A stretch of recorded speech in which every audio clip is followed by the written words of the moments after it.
For example, changing of coal when it is burned to produce heat, changing of milk into curd, and rusting of iron when exposed to moisture. All these changes are a result of chemical reactions. These chemical changes can be represented through chemical equations. In this lesson, you will learn about writing and balancing chemical equations.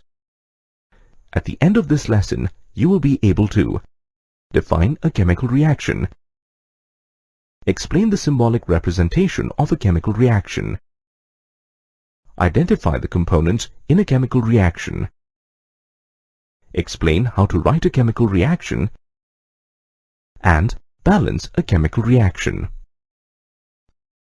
Let us see what a chemical reaction is through an experiment. We begin with some zinc granules in a conical flask. These granules are blue-gray in color. Fit a 2-holed rubber cork on this flask. Then we fit a thermometer into one hole of the cork and a thistle funnel into the other hole. Next, pour 5 ml of dilute sulfuric acid into the conical flask through the thistle funnel. The color of the zinc granules changes from blue-gray to white. Some gas bubbles are also released from the solution. This is because zinc reacts with sulfuric acid to form zinc sulfate and hydrogen gas. Zinc sulfate is white in color. The thermometer shows an increase in the temperature of the solution. Therefore, as you saw in this experiment, the color of zinc changed during the reaction. That is, there was a change in physical properties. The reaction also resulted in the evolution of a gas. That is, the form of the reactant changed.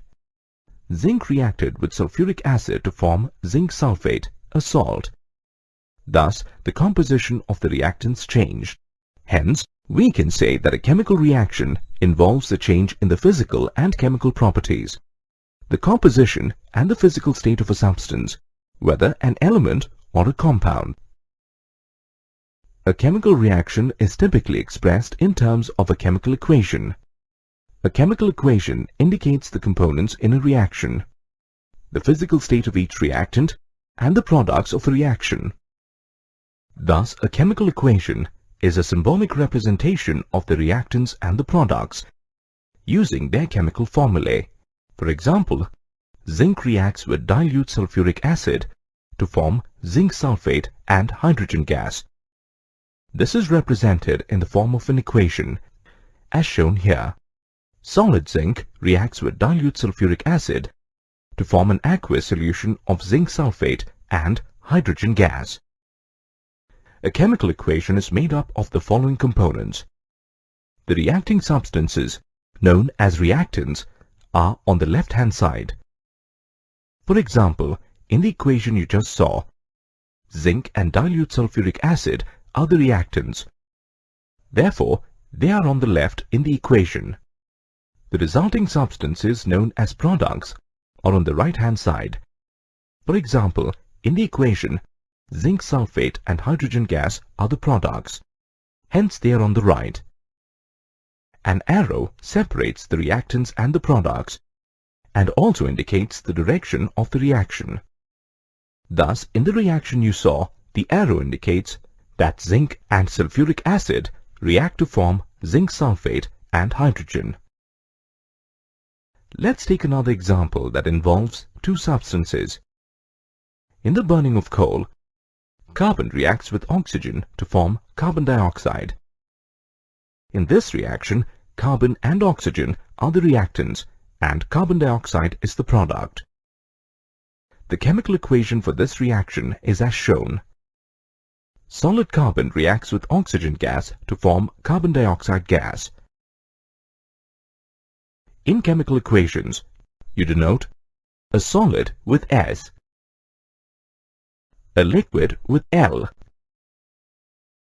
a gas with G,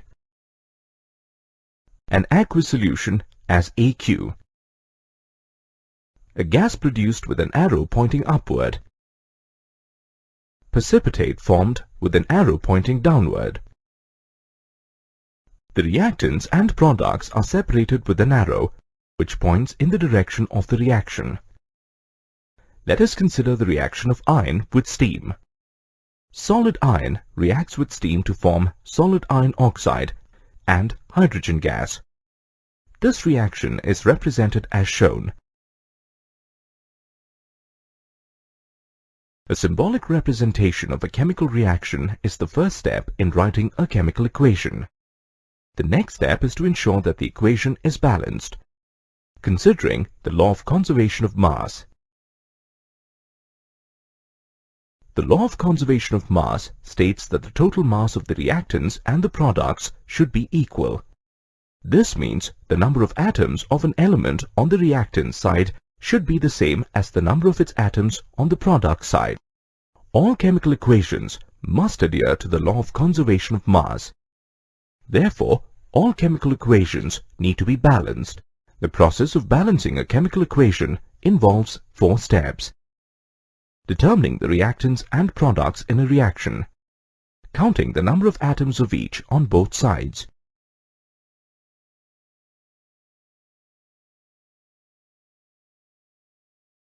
Selecting the elements that occur for the least number of times in the equation.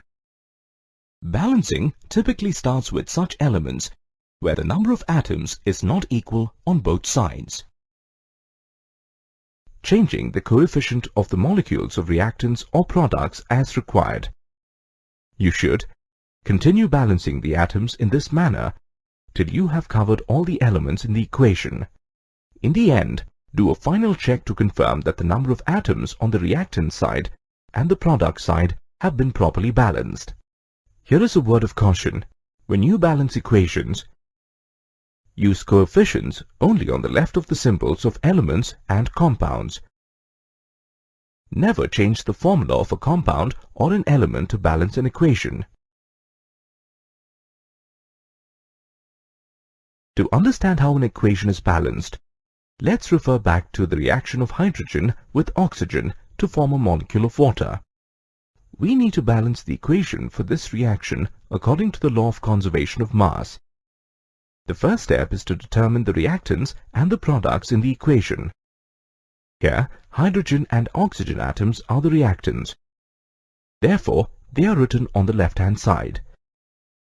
The water molecule is the product, and hence it is written on the right-hand side of the equation.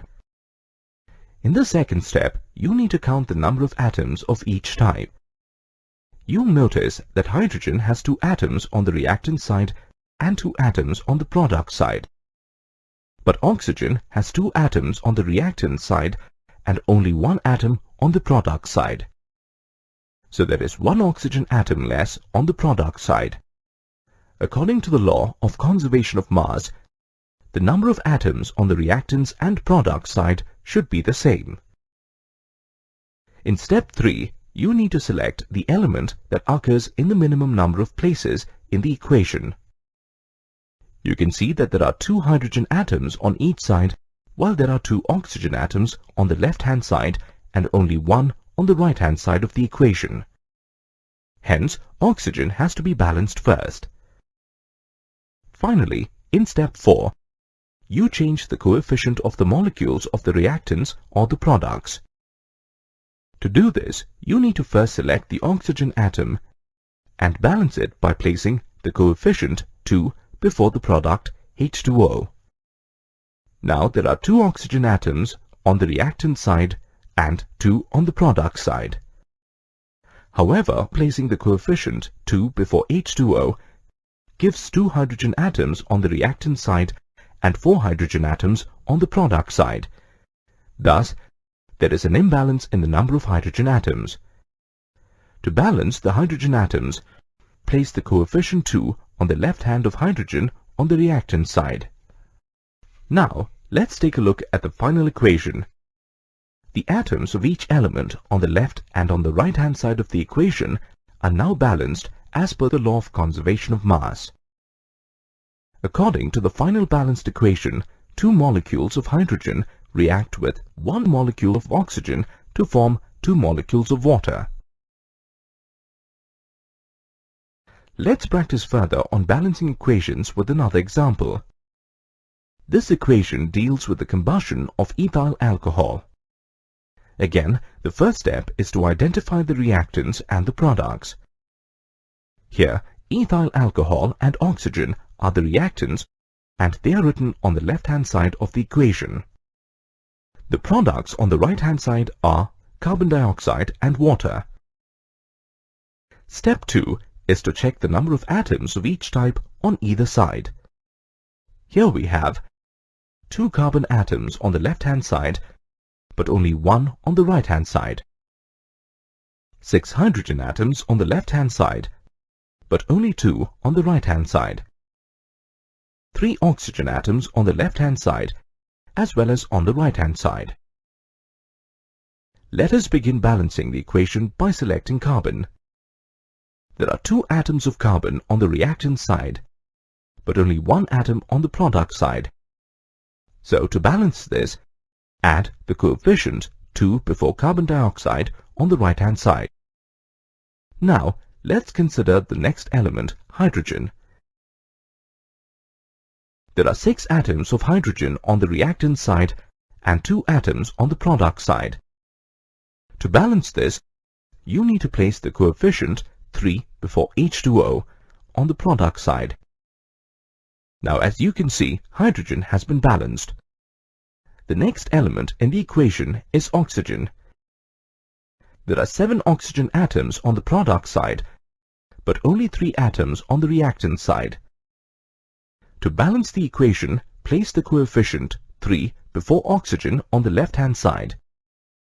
In the end, do a final check to confirm that the number of atoms on the reactants and the product side is properly balanced. Here is what you get as the final equation. Ethyl alcohol reacts with 3 molecules of oxygen to give 2 molecules of carbon dioxide and 3 molecules of water. Actions. Have you ever wondered why silver gets tarnished? Crackers contain chemical substances like aluminium, barium, calcium, etc. that burn in oxygen to impart a silvery white sparkling effect with green and orange colors. Thus, elements get oxidized when you burn crackers. Similarly, silver reacts with hydrogen sulfide in air and forms black silver sulfide. Thus, silver combines with sulfur in this reaction. All chemical reactions can be classified based on the different ways in which elements react with each other.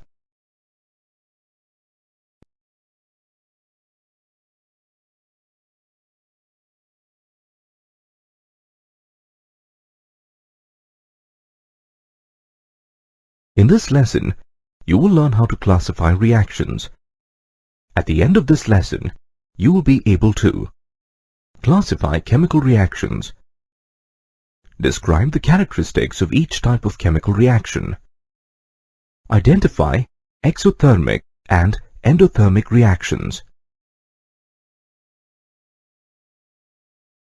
Chemical reactions vary depending on the chemicals involved in the reaction as well as the environment of the reaction. For example, the rusting of an iron nail is an oxidation reaction. On the other hand, the digestion of food in our body is a decomposition reaction where the complex food substances are broken down into simpler substances like glucose that give energy. Chemical reactions can be classified into following types: combination reactions, decomposition reactions, single displacement reactions, acid-base or neutralization reactions, double displacement reactions, combustion reactions, and oxidation, reduction or redox reactions. Let us begin with combination reactions. A combination reaction is one in which 2 or more reactants combine to form a single product. The reactants may be elements or compounds. The general form of the reaction is A combines with B to form a single substance, C. For example, coal burns in oxygen to form carbon dioxide. In this reaction, the two elements, namely carbon and oxygen, combine to form a single product, carbon dioxide. Let's take another example of calcium oxide reacting with water to form slaked lime or calcium hydroxide. In this reaction, the two compounds, namely calcium oxide and water, combine to form a single product called slaked lime. You must remember that a combination reaction has many reactants but only one product. Decomposition reactions are the opposite of combination reactions. Decomposition reactions are those in which a substance splits into two or more simpler substances. The general form of a decomposition reaction is AB decomposes to give A and B. Decomposition reactions use heat, electricity, or light energy. Decomposition through the action of heat on a substance is called thermal decomposition. For example, calcium carbonate on thermal decomposition gives calcium oxide or quicklime and carbon dioxide. Decomposition of a substance by passing a current through it is called electrolysis. For example, when electric current is passed through acidified water, it decomposes to give hydrogen gas and oxygen gas. Finally, the decomposition reaction resulting from action of light energy is called photolysis. For example, when silver chloride is exposed to light, it decomposes to form silver metal and chlorine gas. Remember that a decomposition reaction always has one reactant and many products. Now let us look at the displacement reaction, beginning with the single displacement reactions. A single displacement reaction is a reaction in which an element reacts with a compound to substitute or displace an element in that compound. The result is a new compound. The general form of the reaction is written as C displaces A in AB to form CB and A. Generally, in a single displacement reaction, a less active metal is displaced by a more active metal. For example, in the reaction of magnesium with copper chloride, magnesium takes the place of copper to form magnesium chloride. It is important to note that in a single displacement reaction, one of the reactants is always an element. For instance, let's consider another reaction where magnesium sulfate reacts with copper chloride to form magnesium chloride and copper sulfate. Even though this reaction seems similar to the earlier example, it is not a single displacement reaction because both the reactants are compounds that exchange ions. An acid-base reaction is a special kind of displacement reaction between an acid and a base. Most acids have the general formula Ha, where A is an anion, while most bases have the form BOH, where B is a cation. In an acid-base reaction, the hydrogen ions of an acid react with the hydroxide ions of a base to form water. Therefore, in the general form of an acid-base equation, Ha, an acid reacts with BOH, a base, to produce water, and a salt, Ba. An example of an acid-base reaction is the reaction between hydrochloric acid and sodium hydroxide. In this reaction, the chloride ions in hydrochloric acid and the sodium ions in sodium hydroxide react to produce sodium chloride or common salt and water. Another example of an acid-base reaction is the reaction of sulfuric acid with sodium hydroxide. In this reaction, the sulfate ions of the sulfuric acid react with the sodium ions of sodium hydroxide to produce sodium sulfate salt and water. Do remember that in an acid-base reaction, one of the products is always water. A double displacement reaction involves an exchange of ions between two compounds. The general form of a double displacement reaction is AB and CD undergo double displacement to form AD and CB. A classic example of a double displacement reaction is the reaction of magnesium oxide with calcium sulfide. In this reaction, magnesium and calcium ions interchange their places to form magnesium sulfide and calcium oxide.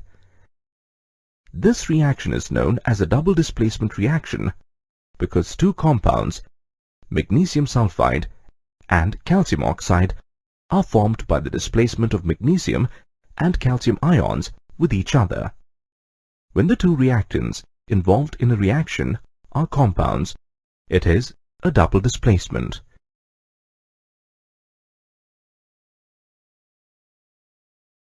As you saw, in double displacement reactions, compounds exchange ions. However, in a combustion reaction, there is no exchange.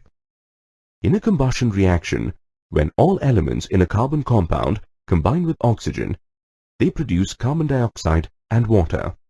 Thus, combustion reaction is the burning of a substance in the presence of oxygen, resulting in the release of energy, carbon dioxide, and water. For example, ethylene burns in the presence of oxygen to produce carbon dioxide, water, and heat. As a combustion reaction results in the release of heat energy, it is an exothermic reaction. Remember, a combustion reaction cannot occur without oxygen. There are some reactions that we see every day. Most of these reactions involve oxidation, reduction, or both. Oxidation reaction involves the addition of oxygen or the removal of hydrogen from a substance. This is a simple combination reaction. Two common examples of oxidation are rusting and rancidity. When an article made of iron is exposed to moist air for a long time, it turns reddish-brown due to rusting. Here, iron is oxidized to form iron oxide. Chemically, rust is known as hydrated ferric oxide. Rusting of an iron article can be prevented by coating the surface with enamel, paint, or red lead oxide. Rancidity is the condition produced by the oxidation of fats and oils in food. It is marked by an unpleasant smell and taste. Two ways to protect food from rancidity are addition of an antioxidant. An antioxidant is a substance that prevents oxidation. Two common antioxidants used in food are butylated hydroxyanisole (BHA) and butylated hydroxytoluene (BHT). By packing food in nitrogen gas, nitrogen prevents oxidation of food. For example, rancidity in potato chips can be prevented by flushing the bags with nitrogen while packing. A reduction reaction involves addition of hydrogen or removal of oxygen from a substance. It is exactly the opposite of an oxidation reaction. For example, the formation of hydrogen sulfide involves a reduction reaction. In this reaction, when hydrogen is added to sulfur, sulfur gets reduced to hydrogen sulfide. Another example of a reduction reaction is photosynthesis. In plants, carbon dioxide and water are reduced to carbohydrates in the presence of light and the pigment chlorophyll.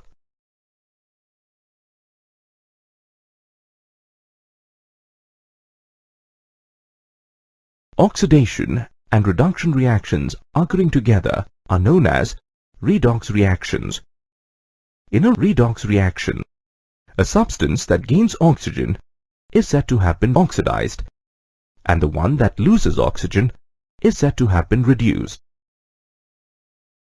Let's use an example to explain redox reaction.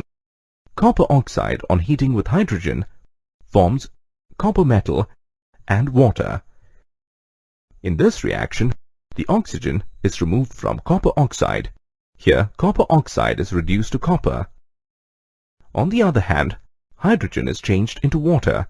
That is, oxygen is added to hydrogen. So hydrogen is oxidized to water.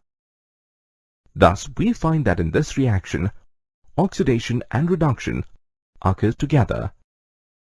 Therefore, it is redox reaction. All types of reactions result in either the release or the absorption of energy. Depending on energy considerations, chemical reactions can be classified into endothermic and exothermic. Endothermic reactions are those chemical reactions in which energy is absorbed. The energy absorbed is often in the form of heat energy or electrical energy. For example, sending electrical energy through a sodium chloride solution can cause it to break into its constituents, sodium and chlorine. On the other hand, exothermic reactions are the chemical reactions in which energy is released. For instance, when water is added slowly to a small quantity of quicklime or calcium oxide in a beaker, slaked lime or calcium hydroxide is formed and the beaker gets heated up. This is due to the evolution of heat during the reaction. Therefore, this is an exothermic reaction. All combustion reactions are exothermic reactions. For example, in the burning of coal, a large amount of heat is liberated. Therefore, it is an exothermic